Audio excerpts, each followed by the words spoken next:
Good afternoon, and thank you all for joining me today. My name is Patrick Gill, a research analyst with the Houston Education Research Consortium, or HERC.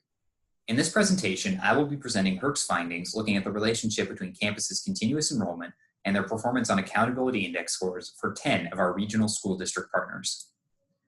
This presentation will describe the analytic methods used to answer the research question, summarize key findings for the Houston region, explore implications, and discuss next steps.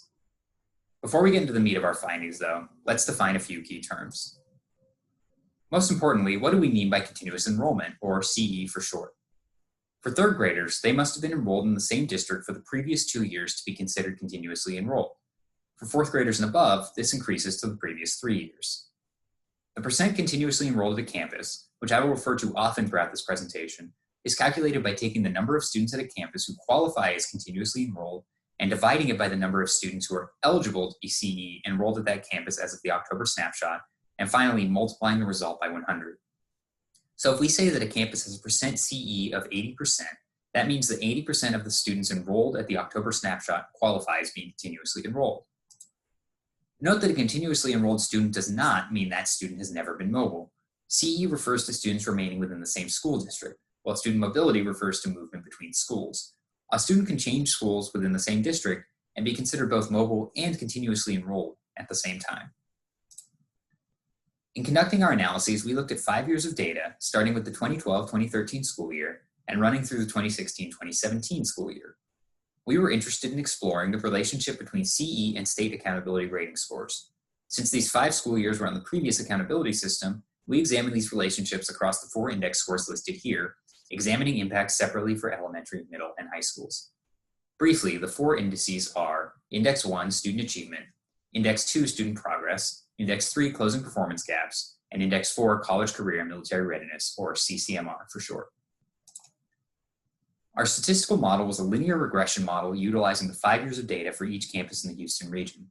In order to isolate the relationship between CE and index scores, our model accounted for student body characteristics such as demographics and percent economically disadvantaged, school district and school type, elementary, middle, or high school, school year, and the campus's performance on STAR tests in the prior school year.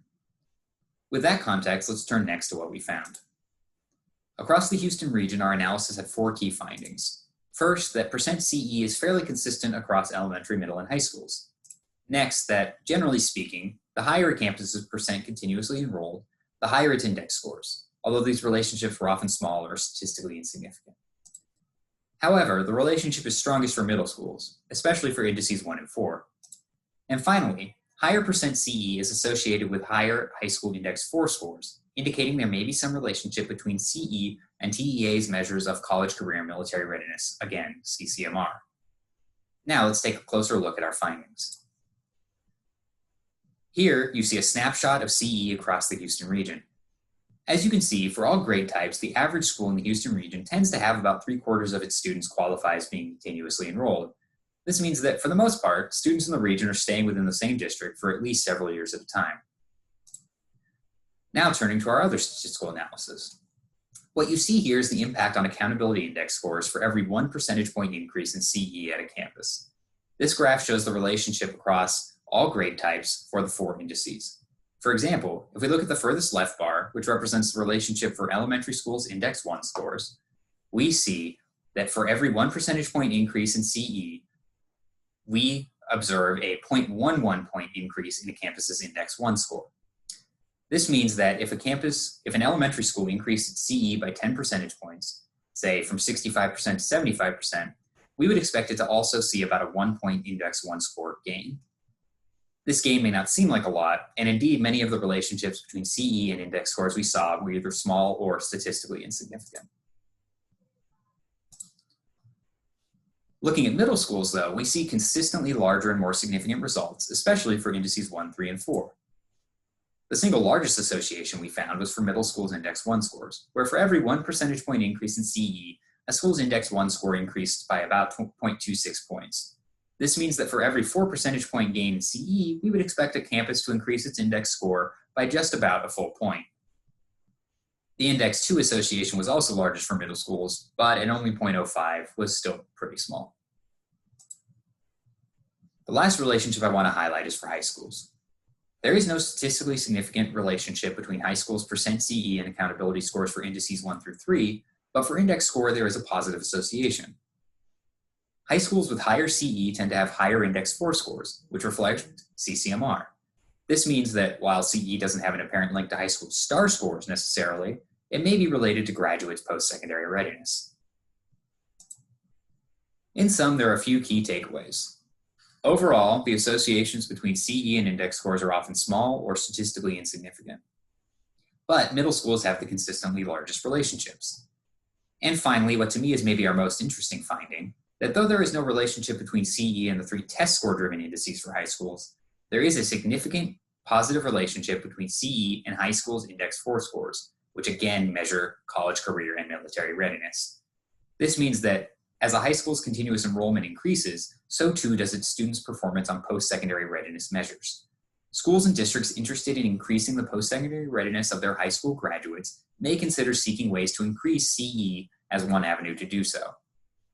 But in order to do this, districts would realistically have to look at middle schools. By definition, for a high school student to have been CE, they would have needed to be in that same school district for at least part of middle school. So what can districts and schools do to ensure that their students are staying put through middle school? Staying here for one more moment, before moving on to the next steps, there's a question we'd love your input on. Is our definition of CE as presented here even useful? It doesn't speak to stability within a school necessarily, because students can change schools and still be considered CE. We would love for you to consider what adjustments, if any, could help us better capture the reality that CE is attempting to account for at your campuses. Is there a way we can measure it or define it that may more accurately reflect what you would consider continuous enrollment?